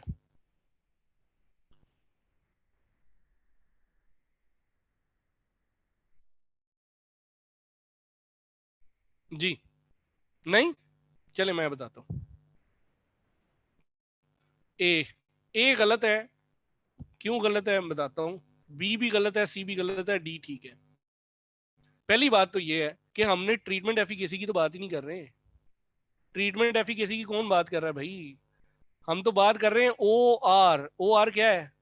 Odds ratio. ओड्स क्या होते हैं? ओड्स क्या होते हैं? इवेंट्स होते हैं, एडवर्स इफेक्ट होते हैं।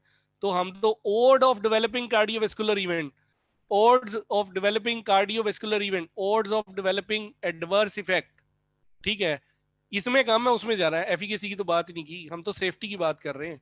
तो पहली तो दो वैसे ही कैंसिल हो गई, सी में उसने वैसे ही नॉन सिग्निफिकेंट कर दिया है, तो आंसर क्या बचा? डी। समझ आ रही है ना आप लोगों को? मुझे ये भी बताते रहे साथ साथ। अच्छा, आगे क्वेश्चन आया है a prospective randomize study.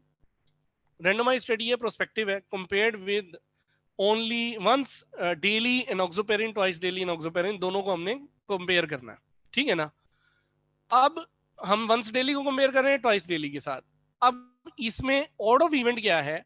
When treating patient with VTE, one of the study end point was recurrence VTE. VTE reoccur हो जाता है, ठीक है ना, कि हम वीटीई को ट्रीट कर रहे हैं और उसमें रीअकर हो जाता है, तो ये उसका एक आप ये समझ लिए कि एंड पॉइंट है। ठीक है ना, जैसा मैंने आपको बताया ना कि सरोगेटिव एंड पॉइंट होते हैं, इसी तरह कंपोजिट तो एंड पॉइंट होता है हर स्टडी का। तो following table summarises the recurrence. भाई हमने ट्वाइस डेली दी तो 2.9% लोगों के अंदर रिकरेंस हुई, और जब हमने वंस डेली दी तो 4.4 के अंदर हुई। तो वो कहता है confidence interval for the difference in reoccurrence rate between the two group was -1.5 to 4.5%। जी, अब मुझे सबसे पहले मुझे ये बताएं कि is it sorry, is it significant और non significant difference?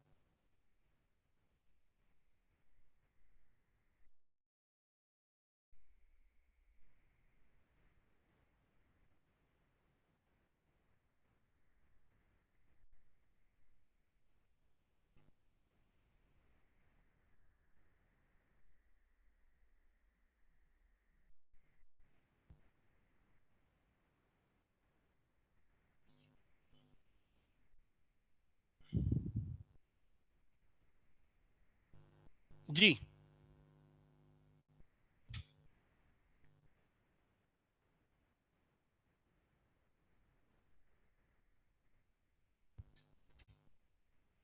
Non significant है, एग्जैक्टली सब ठीक है। हम तो कहता है twice daily enoxaparin is superior to once daily, क्या वो सुपीरियर है? कहता है सुपीरियरिटी ऑफ ट्वाइस डेली, पहली बात ये कि क्या है वो सुपीरियर है, तो नॉन सिग्निफिकेंट है, सुपीरियर तो है ही नहीं ना, पहली तो गलत हुई होगी ना। Superiority of twice daily enoxaparin could not be established over once daily, कि वो वंस डेली के साथ नहीं कर रही मैच। सी है once daily enoxaparin is not inferior to twice daily, कि वो इंफीरियर नहीं है। और लास्ट है no conclusion can be drawn with P values are unavailable, क्या पी वैल्यूज नहीं है तो कोई कंक्लूजन ही निकाली जा सकती? बी। जी वजह क्या है, सी और बी में फर्क क्या है फिर? सी और बी में फर्क क्या है? वो कह रहा है वो नॉन इंफीरियर उसकी नहीं हुई, कि मतलब ये कि वो नॉन इंफीरियर है टू ट्वाइस डेली, ठीक है ना, not it is not inferior than that. और वो कह रहे हैं कि उसकी जो है सुपीरियरिटी जो सी है वो एविडेंट नहीं हुई, तो फर्क क्या हुआ? फर्क ये है कि जो नॉन इंफीरियरिटी है उसके स्टैंडर्ड्स और है, लेकिन वो अपनी सुपीरियरिटी को साबित नहीं कर सका ट्वाइस डेली, तो इसीलिए superiority of twice daily enoxaparin could not establish over once daily. अच्छा, according to the data in the previous question and the result obtained, which best represent the number of patients who would need to be treated with twice daily noxaparin? जी एनएनटी, एनएनटी का formula याद है किसी को? एनएनटी का formula reciprocal of ARR, reciprocal of ARR क्या था? ARR क्या था? कि हमने बड़ी वैल्यू में से छोटी वैल्यू माइनस कर देनी थी। जी कोई बता सकते हैं इसकी, इसका आंसर क्या है?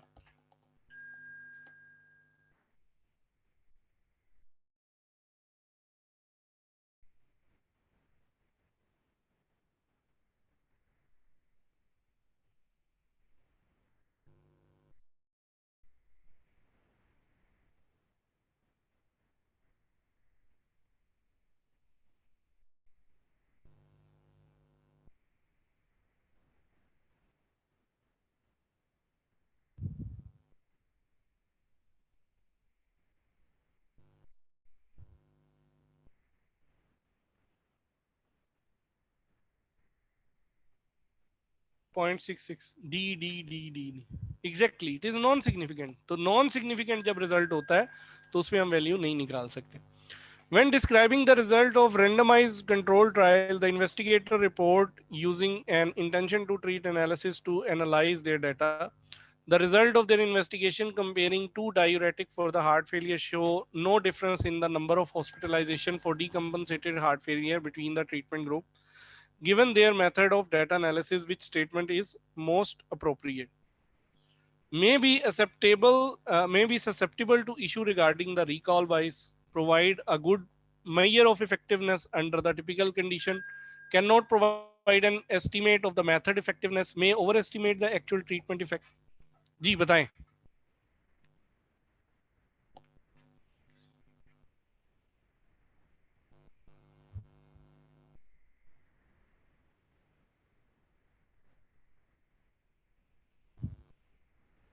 क्या हो सकती है गलती? रैंडमाइज कंट्रोल ट्रायल है, रिकॉल बायस हो सकता है? नहीं हो सकता। Provide a good measure of effectiveness under typical clinical condition, Gulls number C or D cannot provide an estimate of the method effectiveness, may overestimate the actual। याद रखिए intention to treat हमने बताया था सबसे बेहतर है गुड मेजर ऑफ इफेक्टिवनेस का, ठीक है, तो ये हमने बताया था कि वो ज्यादा बेहतर है क्योंकि वो एक्चुअल कंडीशन आपको दे रहा होता है, ठीक है ना, वो ओवर एस्टिमेट नहीं करता है, ठीक है, so B is the answer. आगे सेकंड लास्ट क्वेश्चन, और लास्ट क्वेश्चन है according to the code of the federal regulation which statement best describe what is required for IRB, at least one lay person must be in the IRB, and the size of the IRB membership changes with the institution size. At 10 member serves in the IRB, there must be a physician in the IRB. याद रखिएगा एक ले person होना चाहिए. A is the right option. अगली बात मैं करूंगा, सेटिंग जितनी मर्जी चेंज हो जाए, doesn't matter, it remain same. उसके बाद 10 मेंबर्स नहीं होते, 5 मेंबर्स होते हैं. कौन कौन से होते हैं कि चेयरपर्सन होता है, साइंटिफिक मेंबर होता है, नॉन साइंटिफिक मेंबर होता है, ले पर्सन होता है, unaffiliated with the institution, and a practitioner. Practitioner से लाजमी नहीं है कि आप उसको फिजिशियन ही कंसीडर करें. As a resident who recently completed a research project, you are writing the introduction section of the paper. Which piece of the information would be included in the section? Information related to the process for the selection of participants, summary of prior studies. तो क्या participant की information introduction में लिखेंगे, prior studies के बारे में लिखेंगे, average age of the study subject के बारे में लिखेंगे, या acknowledgement to the clerical staff के बारे में लिखेंगे? आप हमेशा प्रायर स्टडी डिस्कस करते हैं शुरू में कि भाई पहले वाली स्टडीज ये कहती थी, फिर आप कहते हैं कि ये सवाल का जवाब अभी तक नहीं दिया गया और अब मैं इस स्टडी पे काम करने जा रहा हूँ. तो ये आपका इंट्रोडक्शन होता है हमेशा. तो पहले आप प्रायर स्टडी की बात करते हैं. तो information related to the selection of participant, ये आपकी मेथडोलॉजी होती है. Average age of the study subject, ये आपका रिजल्ट होता है कि एवरेज एज क्या है. और acknowledgement to the clerical staff, ये एंड पे आता है कि आप एक्नॉलेज कर रहे हैं कि जी क्लरिकल स्टाफ का मैं बहुत शुक्रगुजार हूँ.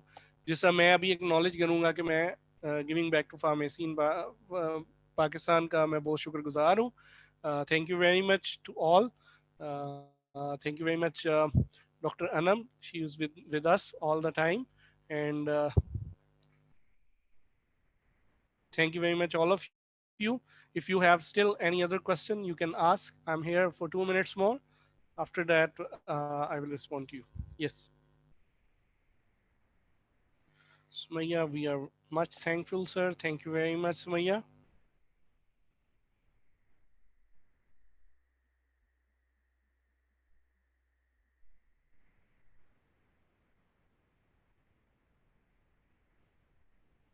Thank you so much, sir, for your precious time. Yeah. Thank you very much, Dr. Anam. I think so. You can close the meeting and stop the recording. So I